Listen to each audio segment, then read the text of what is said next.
Hello everyone, আসসালামু আলাইকুম। Welcome back to my another new blog.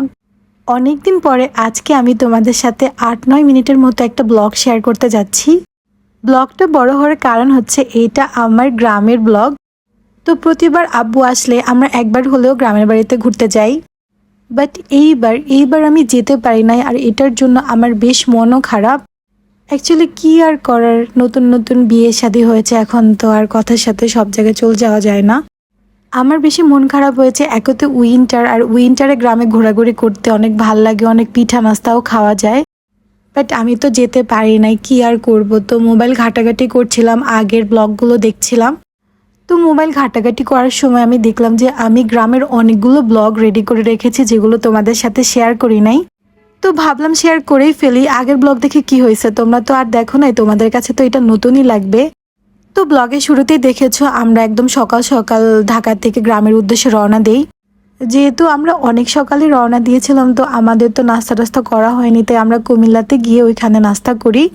তো নাস্তা করার পর চিন্তা করলাম দুপুরে কি খাবো, দুপুরে আবার কে রান্না করতে যাবে। এমনি অনেক কষ্ট করে ঢাকা থেকে যাচ্ছি লং ড্রাইভে, তো চিন্তা করলাম যে খিচুড়ি নিয়ে নিই দুপুরের খাবারের জন্য। তো আমরা একই হোটেল থেকে দুপুরের খাবারের জন্য খিচুড়ি নিয়ে নিয়েছিলাম, আর বাসায় সেগুলো গরম করে খেয়েছিলাম। তো ওই খিচুড়ি দিয়ে মোটামুটি দুপুরের খাবার আমরা চালিয়ে নিই। এরপর খাওয়া দাওয়া শেষে আমরা একটু রেস্টও করি। দুপুরের খাবার খেয়েছি তো কি হয়েছে, রাতে কি খেতে হবে না, রাতে কি না খেয়ে থাকবো। তো রাতের রান্নার জন্য আবার সে মশলাপাতি সব কিছু ব্লেন্ড করলাম। তো আম্মু চিন্তা করলো শর্টকাটে কি রান্না করা যায়, তাই মুরগি আর লাউ দিয়ে শর্টকাটে রান্না করে ফেললো রাতের জন্য। তো ওই রাতে আমরা খেয়ে দিয়ে ঘুমিয়ে পড়ি, অনেক টায়ার্ড ছিলাম যেহেতু। গ্রামে আসলে কিন্তু অনেক সকাল সকাল ঘুম থেকে উঠে যায়, কারণ উঠতে হয়, গ্রামে অনেক মানুষজন দেখতে আসে, তো উঠে যেতে হয় সকাল সকাল। তো সকালে উঠে এত সুন্দর পরিবেশ দেখে একটা রিফ্রেশমেন্ট কাজ করছিল। উঠানে এসেই দেখি যে আজান হাঁসের বাচ্চা নিয়ে খেলা করছে, আর এটা আমার কাছে খুব ভালো লেগেছে দেখতে। নর্মালি আমি গ্রামে আসলে যেরকম হয় যে গ্রামের অনেক দৃশ্য, অনেক কিছু ভিডিও করি মোবাইলে, তো আমি আজকেও সেরকমই করছিলাম। বাসার সামনেই দেখলাম যে একটা ছোট্ট পেঁপে গাছে অনেক সুন্দর পেঁপে ধরেছে, মাশাল্লাহ। আমার কাছে এগুলো দেখতে বেশ ভালো লাগে, আমি খুব এনজয় করি। এরপর দেখলাম একজন আঙ্কেল আব্বুর জন্য একদম তাজা তাজা খেজুর রস নিয়ে আসছে। তো রসের হাঁড়ি থেকে আমি 1 গ্লাস খেজুর রস ঢেলে নিয়েছিলাম তোমাদেরকে দেখানোর জন্য যে কতটা ফ্রেশ ছিল এই রসটা।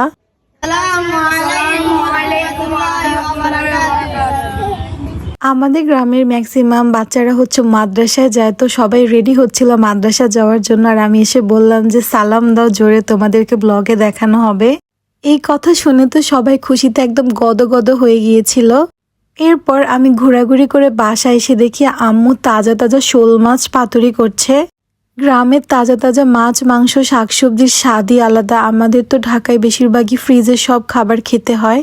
আম্মুকে দেখলাম আরেকটা তরকারি করছে, মাছ দিয়ে সিম আলু কপি রান্না করছিল। তো এটাও আমাদের সবার খুব পছন্দের একটা তরকারি। রান্না বান্না দেখে আমি বের হই বাসা থেকে, আর এসে দেখি যে রিমি আর আজান মজা করে রিক্সায় ঘুরছে। এরপর আমি লিমাদের বাসায় যাই, আর যেয়ে দেখি যে লিমা ভাপা পিঠা তৈরি করছে।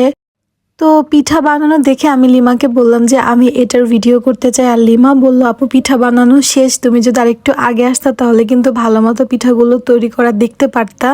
সো কি আর করার, আমি এটা মিস করে ফেলেছি। যতটুকু পেরেছি আমি আমার ব্লগের জন্য ভিডিও নিয়েছিলাম। তো লিমা পিঠাগুলো বাসায় দিয়ে গেল, আর আমি এখান থেকে ভেঙে গরম গরম একটা পিঠা খেয়েছিলাম। লিমার বানানো পিঠা খুবই অসাধারণ ছিল। এরপর দেখলাম যে কারা যেন একটা পাকা পেঁপে, কলা, পাকা আমড়া, চালতা এসব আমাদেরকে দিয়ে গেল টেবিলে। আমড়াগুলো বেশ পাকা পাকা ছিল, আর এগুলো আমাদের গাছের ছিল। তো লবণ মরিচ দিয়ে আমরা খেতে বসে গেলাম। আমার ছোটবেলায় আব্বু নাকি এই আমড়া গাছটার সাথে আরেকটা আমড়া গাছ লাগিয়েছিল, যেটাকে আমি কেটে কুটে রান্না করে আব্বুকে খাইয়েছিলাম। ও আরেকটা বিষয় তো তোমাদের সাথে বলাই হয় নাই, আব্বুর ছোটবেলার ফ্রেন্ডের মেয়ের বিয়ে খেলাম এবার গ্রামে এসে। শহরের মতো গ্রামের হলুদও কিন্তু অনেক রাত অবধি চলে। তো আব্বু প্রথমে আমাদেরকে হলুদে যেতে দিতে চাচ্ছিলেন না, বাট আঙ্কেল অনেক রিকোয়েস্ট করছিল আব্বুকে যেন আমাদেরকে দেয়, আর যত রাতই হোক আঙ্কেল আমাদেরকে আবার বাসায় দিয়ে আসবে। এটা শুনে তো আব্বু রাজি হয়েছিল। যদিও এখানকার কারোর সাথে তেমন চেনা জানা নাই, বাট বিয়েটা আমরা খুবই এনজয় করেছি। আর হলুদের পরদিনই ছিল বিয়ে। বিয়েতে খুব মজার মজার সব রান্না বান্না ছিল, গরুর মাংস, রোস্ট, চিকেন, আরো অনেক কিছু। আর এখানে সবাই খুব কেয়ার নিয়ে আমাদেরকে খাবার দাবার সার্ভ করছিল। বিয়েতে সবই ঠিক ছিল, বাট একটা জিনিসও খুবই মেজাজ খারাপ হয়েছে, সেটা হচ্ছে খাবার শেষ না করতে পাতের মধ্যে দিয়ে দিয়েছিল দই, যেটা আমার খুবই অপছন্দ হয়েছে। বিয়ে শাদী খেয়ে বাসায় আসার পর দেখলাম যে বড় ফুপি অনেক রকমের মজার মজার পিঠা বানিয়ে নিয়ে আসছে। এর পরদিন খুব বৃষ্টি হচ্ছিল আর আমাদের ছাদের সাথে একটা জলপাই গাছ ছিল। মাশাল্লাহ করে জলপাই গাছটা ছোট হলে কি হবে, অনেক বড় বড় জলপাই কিন্তু এই গাছে ধরে। আমি একটা পাইপ দিয়ে বাড়ি দিয়ে গাছ থেকে কিছু জলপাই পারি, সেগুলো সিদ্ধ করে লবণ, মরিচ এবং চিনি দিয়ে ভর্তা বানিয়ে খেয়েছিলাম। টক জাতীয় ফল আমার খুবই পছন্দ, তার মধ্যে চালতা সব থেকে বেশি পছন্দ, আর সাথে নিয়েছিলাম চালতা ভর্তাও। আমি ড্যাম শিওর তোমরা এই ভর্তা দেখলে তোমাদের জিভে পানি আটকে রাখতে পারবে না, কারণ আমার নিজেরই জিভে পানি চলে আসছে। তো দেখতে দেখতে আমরা বেশ কিছুদিন গ্রামে কাটিয়েছি আর ঢাকায় যাওয়ার সময় ঘনিয়ে এসেছে, তাই ভাবলাম নানা বাড়ি যাই, নানুর সাথে দেখা করে আসি। আজকাল নানার বাড়ি বলতে বেশ কষ্ট হয়, ভেতরটা কেঁপে ওঠে, কারণ আমার নানা আজ আর এই দুনিয়াতে নেই। তো যাই হোক, নানা বাড়িতে গিয়েছিলাম, মামা অনেক কিছু রান্না করেছে, সেগুলো খাওয়া দাওয়া করলাম। এরপর নানুর সাথে কিছুক্ষণ গল্প টল্প করে আমরা চলে গিয়েছিলাম নানার কবর দেখতে। এরপর সবার কবর জিয়ারত করে আমরা আমার দাদার বাড়ির দিকে রওনা দেই। তো নানার বাড়ি থেকে ঘুরে আসার পর দিনই আমরা সকাল সকাল ঢাকার জন্য রওনা দেই। ও মাই গড, সকালে উঠে দেখি চারপাশটা কুয়াশা একদম ঢেকে গেছে। এরকম কুয়াশা দেখবো আমি স্বপ্নেও ভাবি নাই।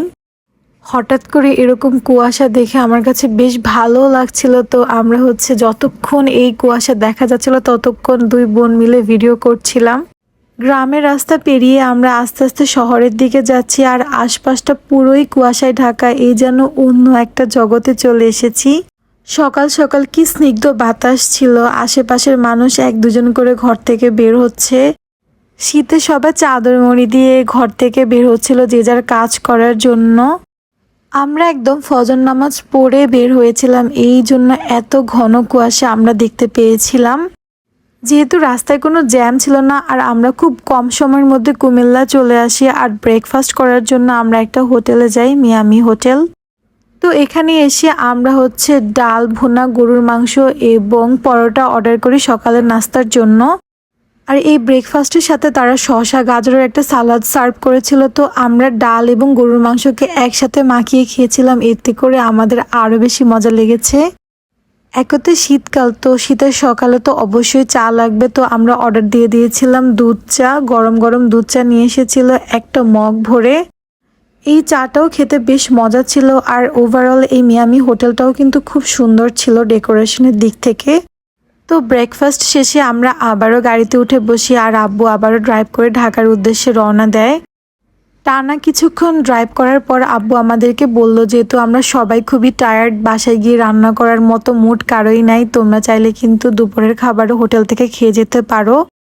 তো আমি আর আম্মু চিন্তা করে দেখলাম এত লম্বা জার্নি করে বাসায় গিয়ে রান্না করার মুড আমাদের কারোই নাই, সো আমরা এখান থেকেই খাবার খেয়ে যাই। তো আমরা অন্য আরেকটি হোটেলের সামনে থামি। এরপর আমরা ওখান থেকে খিচুড়ি অর্ডার করি, আর গাড়িতে বসে আমরা সবাই মিলে খিচুড়ি খাই। এরপর সাথে নিয়েছিলাম চা। তো খাওয়া দাওয়া শেষে আব্বু আবার গাড়িটাকে মুভ করায় অকটেন লোড করার জন্য। তো সামনেই দেখলাম একটা চানাচুরওয়ালা মামা দাঁড়িয়ে আছে। আব্বু জিজ্ঞেস করলো আমরা চানাচুর মাখা খাবো কিনা, তো আমি আর আম্মু বললাম যে খাবো। তো সেখানেও আমরা চানাচুর মাখা খাই। অ্যাকচুয়ালি বলতে গেলে আমরা পুরো রাস্তাটাই খেতে খেতে জার্নি করেছিলাম এবার। তো বাসায় এসে আমরা সবগুলো খাবার দাবার আনবক্স করি, যেগুলো আমরা গ্রাম থেকে নিয়ে এসেছিলাম। এবার গ্রাম থেকে আব্বু অনেক রকমের মিঠাই নিয়ে এসেছে, অনেক রকমের শাকসবজি নিয়েছিলাম আমরা, বেগুন আর অনেক কিছু। আর বড় ফুপি আমাদের জন্য কিছু শীতের পিঠা বানিয়ে দিয়েছিল। তো যাই হোক, আশা করি আমার সাথে তোমরাও আমার পুরো ব্লগের জার্নিটা দেখেছো, আমরা কিভাবে গ্রামে এনজয় করেছিলাম। তো আজকের ব্লগ এই পর্যন্ত। সবাই ভালো থেকো এবং সুস্থ থেকো। আল্লাহ হাফেজ।